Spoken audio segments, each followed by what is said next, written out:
एक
पर उसकी आंखों में देखकर ये नहीं बोल सका।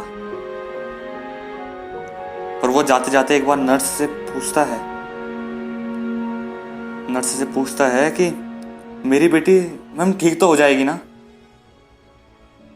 और वो नर्स उसको इतना छोटा सामान्य सा जवाब देती है, पर वो जवाब उसके दिल पे इतना गहरा असर डालता है जिसको सुनकर बाप वहीं घुटनों में गिर जाता है।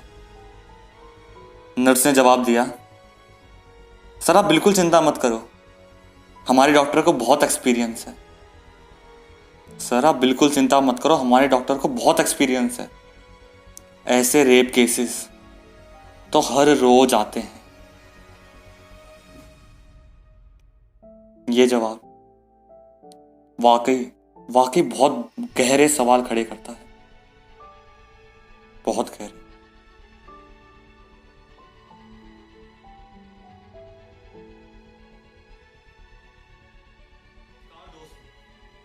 अगर आपने पोयम यहां तक सुनी है ना, तो मैं गुजारिश जरूर करूंगा कि प्लीज प्लीज इस कविता को आखिर तक जरूर सुनिएगा। दिलों में आग पर जुमामे खामोशी क्यों है, दिलों में आग पर जुमामे खामोशी क्यों है। जब हमारे आसपास की जनता इतनी ही गूंगी है और कानून अगर इतना ही अंधा है, तो मैं पूछता हूं सिर्फ रेपिस्ट दोषी क्यों है। बार बार बाहर खेलने मत जा, ये मुंह आवाज धीमी रख, आंख मत दिखा मुझे, आंख मत दिखा, घूंघट घूंघट नीचे रख। ससुराल की सारी बात चुपचाप मान लेना। अरे थोड़ा तो दहेज मांगा है, दे दूंगा, तू बकबक मत कर, बीच में मत बोल। और हाँ, सासू मां से तेज बात मत करना। ऐसे न जाने हजार रंजिशों के साथ एक औरत हर वक्त जीती है, एक दबी हुई हिम्मत के साथ तानों की घूंट दिन भर खासकर गांवों में हर वक्त पीती है।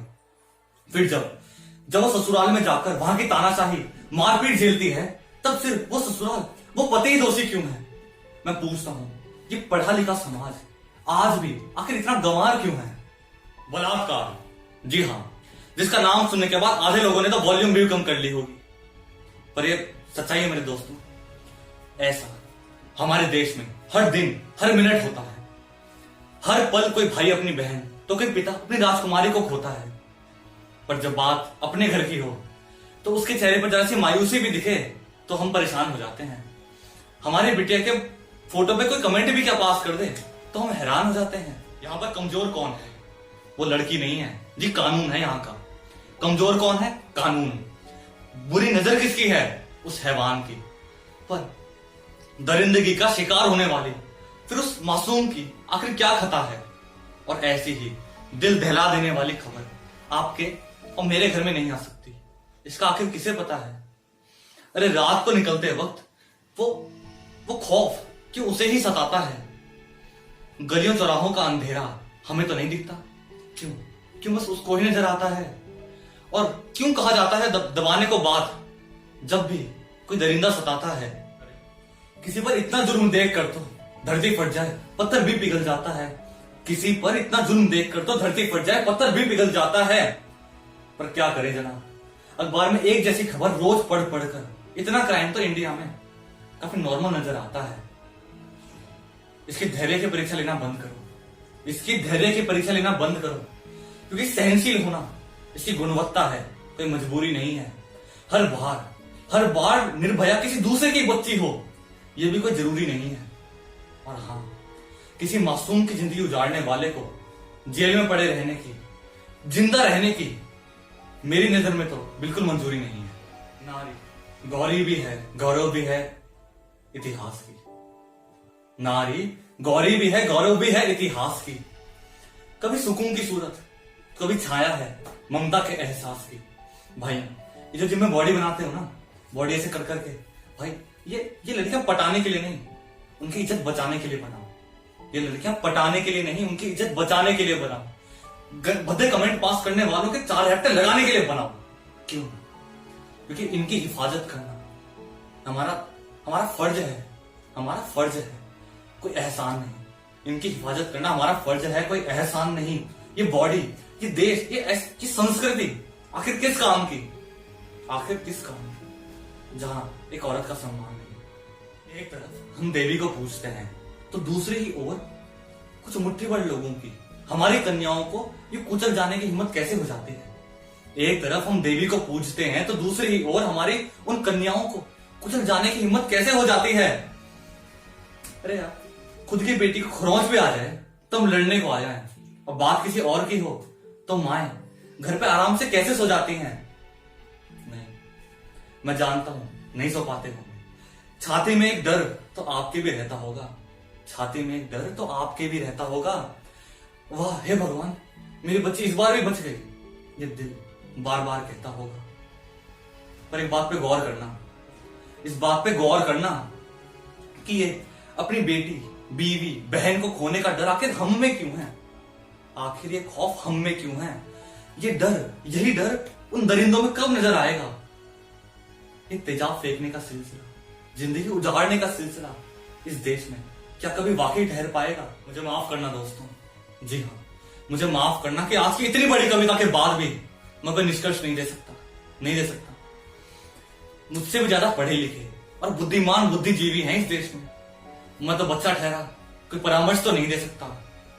बस जी, मैं तो इतना जानता हूं कि महिलाओं पर होते ये जुल्म, ये बलात्कार, ये घरेलू हिंसा, एसिड फेंकना, ये अपराध है, गहन अपराध है। कोई भूल नहीं जो हम नादानी समझ के माफ कर सके। और इनका रोज होना, जी हाँ रोज होना, तो ये पूरे सिस्टम पर एक गहरा कलंक है, गहरा कलंक, कोई दाग नहीं जिसको हम साफ कर सकें। बिल्कुल साफ नहीं कर सकते जी ऐसे।